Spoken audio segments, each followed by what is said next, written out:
अभी लोग तैयारी कर रहे हैं, वो कौन सा भजन है, नगाड़ा बाजे थे, कौन सा, ये लोग आती है ना, हाँ हाँ, ऐसा इस टाइप के नगाड़े और सब पता नहीं कौन कौन सी चीजें कर रहे हैं महाराज।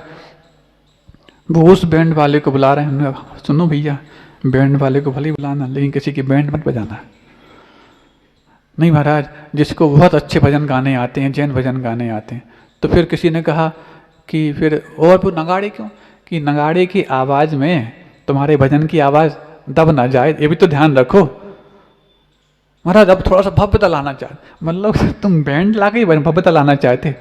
नहीं नहीं महाराज, वो ऐसा नहीं है, देख लो जैसा भी आपका वैसे है। तो ऐसी उस समय सारी भव्यताएं हो गई, लेकिन उनकी जब बिल्कुल प्रस्तुति की बात आई तो कहीं भव्यता फीकी ना पड़ जाए, वहां पर समझ में आने लग गया।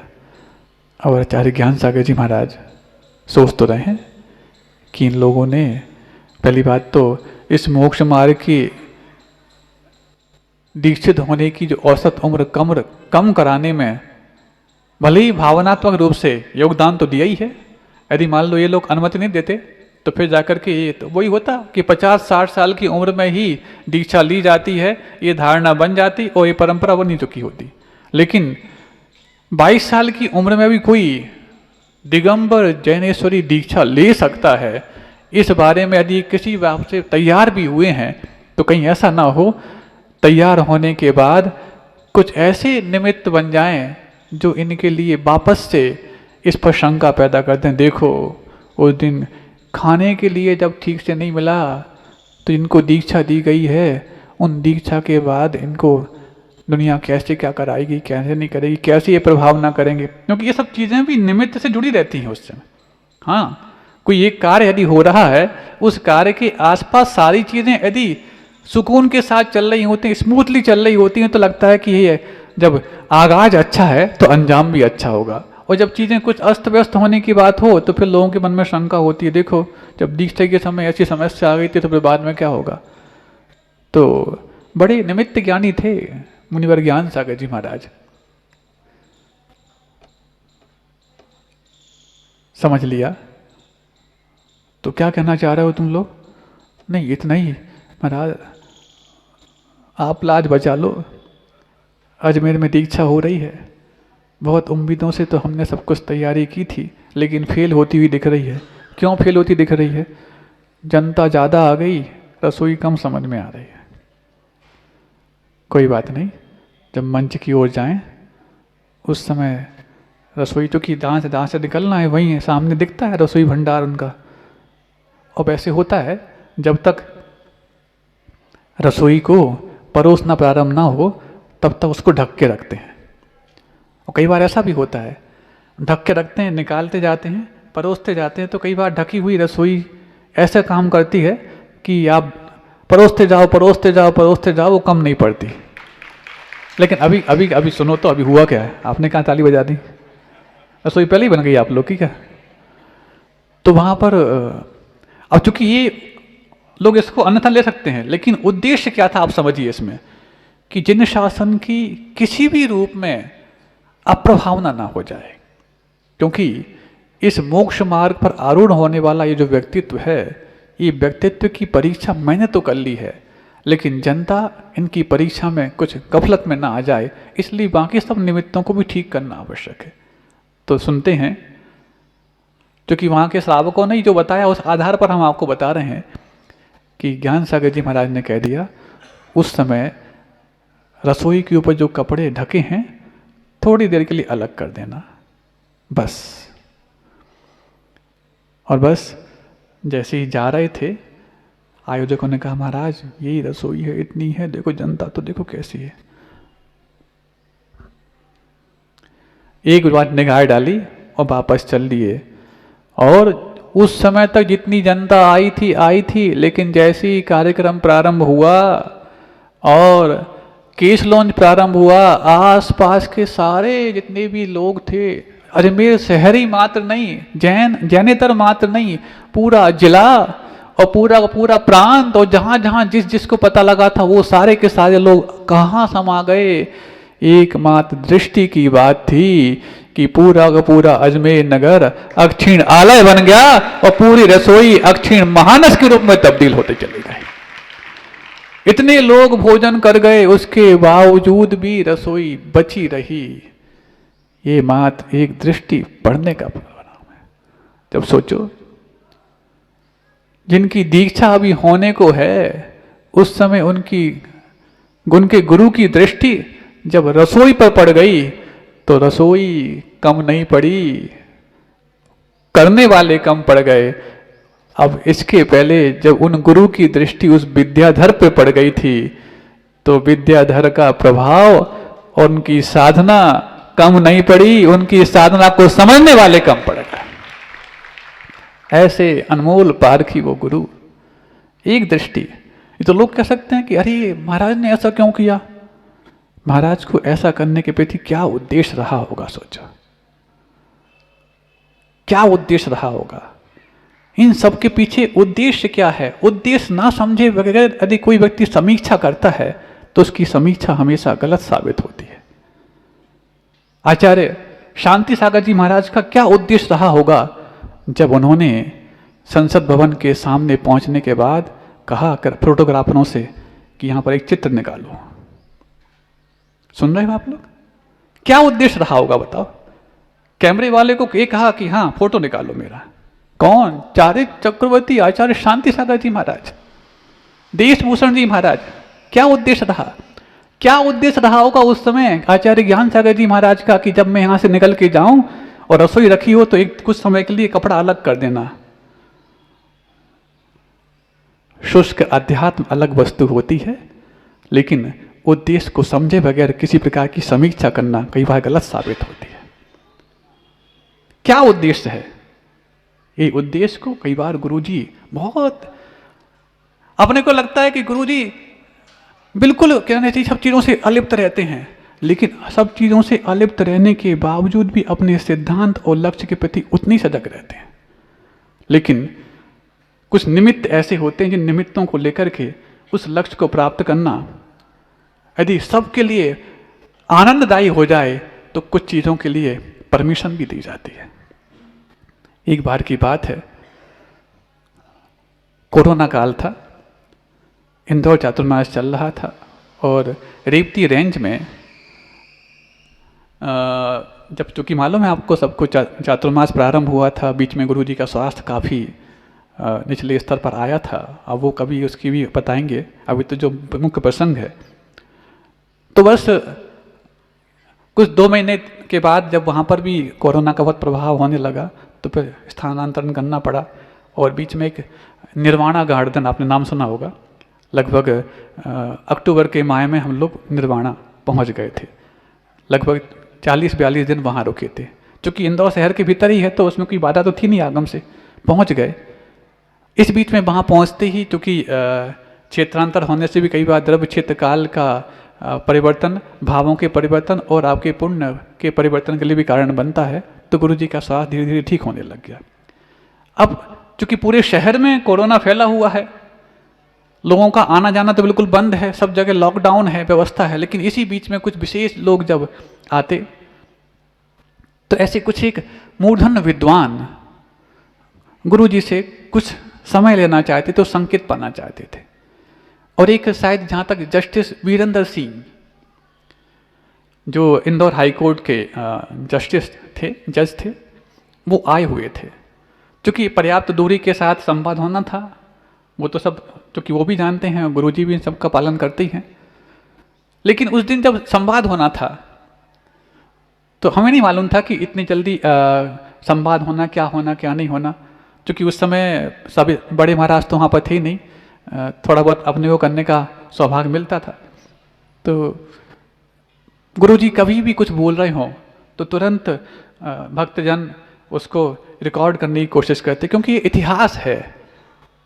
आज वो शब्द कितने अनमोल हो गए, किस प्रसंग में गुरुजी ने क्या कथन किया है, क्या बोला है, क्या कहा है, ये आज जब सुनते हैं तो ऐसा लगता है कि तीर्थंकरों की दिव्य ध्वनि को जब इन पुस्तकों में ढूंढते हैं तो आनंद होता है, लेकिन साक्षात जब गुरुजी के मुख से सुनते हैं तो महा आनंद होता है। तो उस समय की बात है, जस्टिस वीरेंद्र सिंह आए और पता नहीं गुरुदेव का चिंतन किस रूप में वास्तव में चला।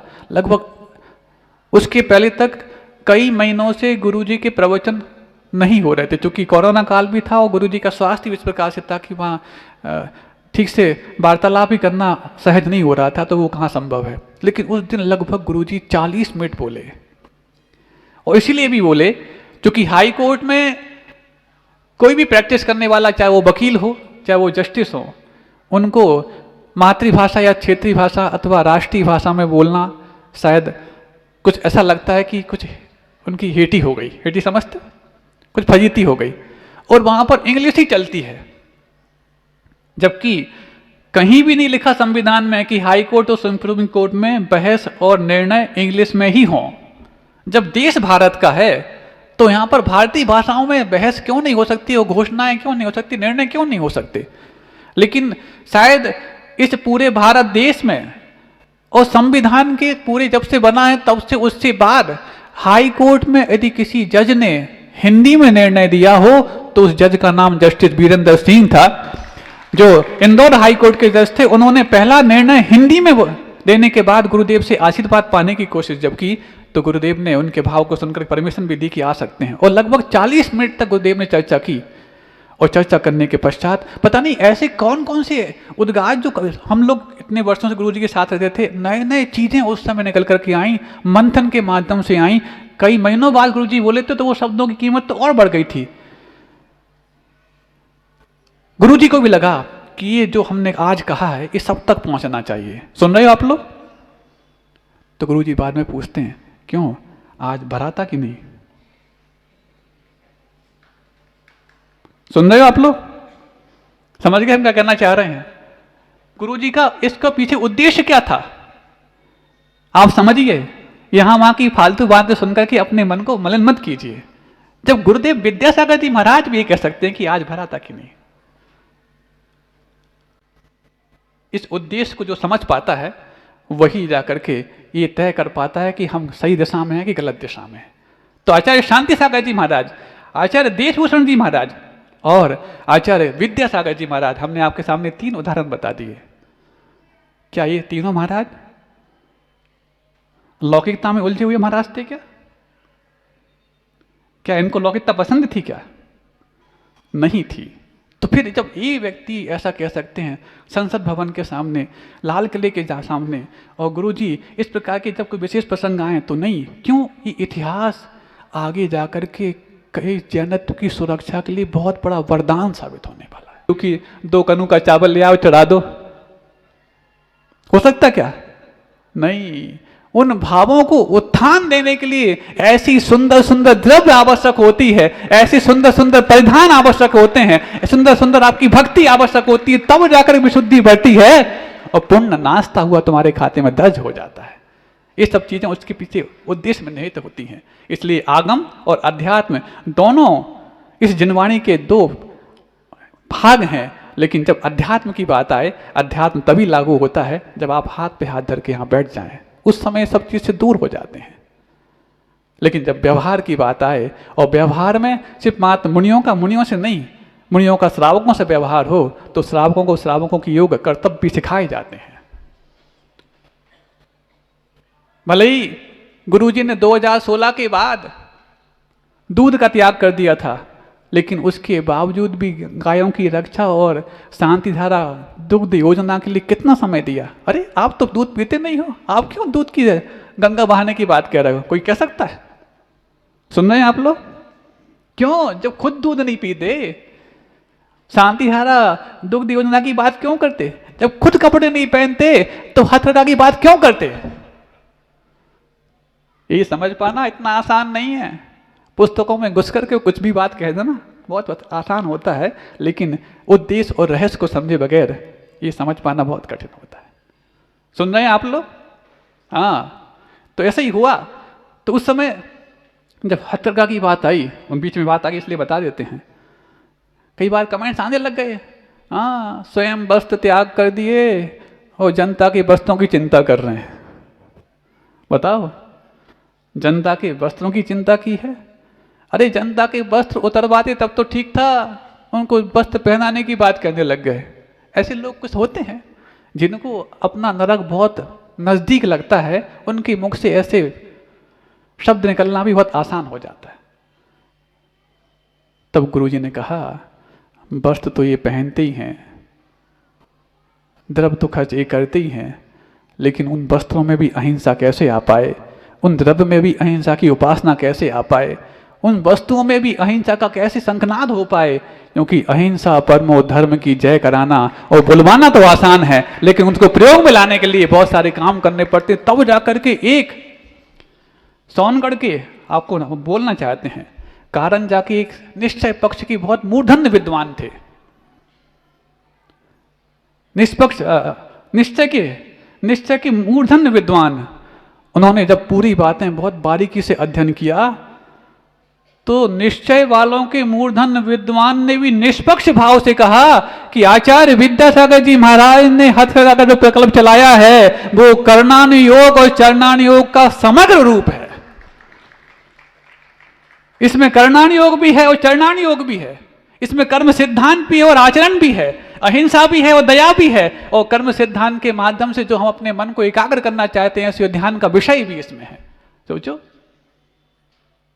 जो निश्चय की बात कहता, आत्मा की बात मात्र कहता, वो आचार्य विद्यासागर जी महाराज की हथकरघा के लिए इस प्रकार के शब्द कहता। तब तो जाकर के आचार्य वर्धमान सागर जी महाराज ने कितनी बड़ी बात कह दी कि शताब्दी जब 20वीं थी तो 20वीं शताब्दी का पूर्वार्ध चारित्र चक्रवर्ती आचार्य शांति सागर जी महाराज के नाम से जाना जाएगा, और 20वीं शताब्दी का उत्तरार्ध और शताब्दी 21वीं पूरे आचार्य विद्यासागर जी महाराज के नाम से जानी जाएगी।